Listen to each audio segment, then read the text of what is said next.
വേനൽക്കടുത്തതോടെ കുടിവെള്ളക്ഷാമം രൂക്ഷമാകുന്ന സാഹചര്യത്തിൽ കുടിവെള്ള പദ്ധതിയിൽ നിന്നും ലഭിക്കുന്ന കുടിവെള്ളം പോലും ലഭിക്കാതെ പ്രതിസന്ധിയിലാണ് പീരുമേട് പാമ്പനാട്ടിലെ ഒരുപറ്റം കുടുംബങ്ങൾ. പാമ്പനാർ ഫാത്തിമ നഗർ കോളനിയിൽ കുടിവെള്ളം എത്തിയിട്ട് 12 ദിവസങ്ങൾ കഴിഞ്ഞു. ഏലപ്പാറ ഹെലിബറിയ കുടിവെള്ള പദ്ധതിയാണ് ഇവർ ആശ്രയിക്കുന്നത്. എന്നാൽ ഈ പദ്ധതിയിൽ നിന്നും കുടിവെള്ളം കഴിഞ്ഞ കുറച്ചു നാളുകളായി ഇവർക്ക് ലഭിക്കുന്നില്ല.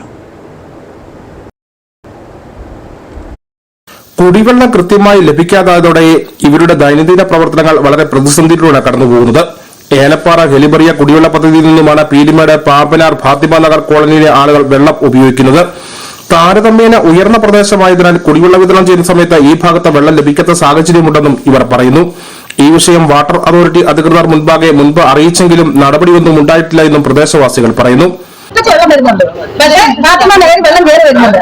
അത് ഈ മൊട്ടയിരിക്കുന്നവർക്ക് മാത്രം വെള്ളം കിട്ടുന്നില്ല, താഴെയുള്ളവർക്കൊക്കെ വെള്ളം കിട്ടുന്നുണ്ട്. ആ പിരി ഇച്ചിരി കൂടുതൽ വന്നു വെച്ചാൽ ഞങ്ങൾക്ക് വെള്ളം കിട്ടുമല്ലോ.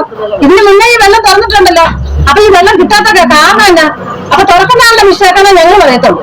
അന്ന് ഞങ്ങൾക്ക് വളരെ ബുദ്ധിമുട്ടുണ്ട് എന്നുവെച്ചാൽ വെള്ളം ഇനി. തുടർച്ചയായി അറ്റകുറ്റപ്പണികളും മറ്റുമായി കുടിവെള്ള പദ്ധതിയിലെ കുടിവെള്ള വിതരണം പലപ്പോഴും നിലയ്ക്കുന്ന സാഹചര്യവുമുണ്ട്. നിലവിൽ സ്ത്രീകളും കുട്ടികളും പ്രായമായവരുമടക്കം ഓരോ വീടുകളിലുമുണ്ട്. ഇവർ വലിയ വില നൽകി പുറത്തുനിന്ന് കുടിവെള്ളം വിലയ്ക്ക് വാങ്ങേണ്ട സാഹചര്യമാണ് നിലവിൽ.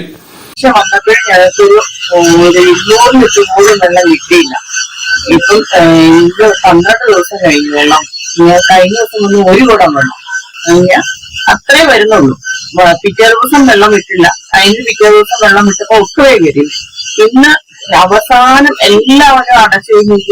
അവശ്യ വസ്തുക്കളുടെ വിലക്കയറ്റം നിലനിൽക്കുന്ന ഈ സാഹചര്യത്തിൽ കുടിവെള്ളം കൂടി വിലയ്ക്ക് വാങ്ങുന്ന അവസ്ഥ ഇവരുടെ കുടുംബ ബഡ്ജറ്റിൽ തന്നെ താളം തെറ്റിക്കും. പീരുമേട് ഗ്രാമപഞ്ചായത്തിന്റെ നേതൃത്വത്തിൽ ഈ മേഖലയിൽ കുടിവെള്ളം എത്തിക്കാനുള്ള നടപടി സ്വീകരിക്കുന്ന ഗ്രാമപഞ്ചായത്ത് അംഗം എം ശേഖർ പറഞ്ഞു.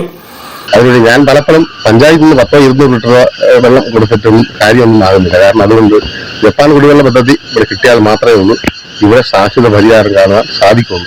അതുകൊണ്ട് എത്രയും പെട്ടെന്ന് ഞങ്ങളുടെ ഇവിടെ കൂലിവേലയും മറ്റ് ചെറിയ ജോലികളും ചെയ്ത് ഉപജീവനം കഴിക്കുന്നവരാണ് മേഖലയിലെ ഭൂരിഭാഗം ആളുകളും. ഇവരുടെ നിലവിലെ സാഹചര്യം മനസ്സിലാക്കി ബന്ധപ്പെട്ട അധികൃതരുടെ ഭാഗത്തു നിന്ന് കുടിവെള്ളം കൃത്യമായി എത്തിക്കുന്നതിനുള്ള നടപടി സ്വീകരിക്കണമെന്ന ആവശ്യം ശക്തമായി കഴിഞ്ഞു. News bureau Peermade.